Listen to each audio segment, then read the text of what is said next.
আপু তুমি ইঁদুরে ঝামেলা জড়াও না, সময় আছে, বেল আছে, সময়ও নাই বেলও নাই। হ্যাঁ, সময়ও নাই বেলও নাই। আমি মানুষের কষ্টে কষ্ট পাই, এটা উনি খুব ভালো করে জানেন। উনার অতি কষ্টের মুহূর্তে আমি নিজে উনাকে হেল্প করছিলাম আপার লেভেলের লোকজনকে দিয়ে। উনি হয়তো ভুলে গেছে ওই ওই মুহূর্তটা, বাট আমি জানি ওই মুহূর্তে তাকে কেউ, ওনার জামাই ওনারা হেল্প করে নাই, আমি করছিলাম বিভিন্ন নাম্বার টাম্বার দিয়ে। সময় আছে বুঝলাম। হ্যাঁ, উনি হচ্ছে ওই টাইপের, ওনার মনে রাখার দরকারও নেই। হ্যাঁ, আর ওই যে সিম্প্যাথি গেম গুণ করার কোনো অপশন। এই যে দেখেন এটা আবার কতগুলো ফেক অ্যাকাউন্ট ওপেন করে দেয়। আপনারা তো জানেন কমেন্ট করার অপশন আছে।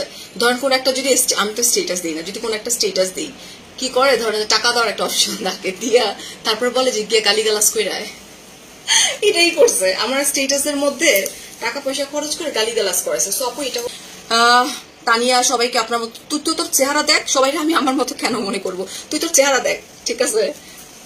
তুই তো চেহারা দেখে সামনে কোয়েশ্চেনটা কর, এটা কি সেই কসমেটিক সার্জারি দোকানের কথা বলতেছো? চুপ থাক তানিয়ার বাচ্চা, বাইরে ইন্ডিয়া আসছে ফকিনি গুলা কই থেকে ঢুকছে আমার এই জায়গায় বুঝতেছি না রে।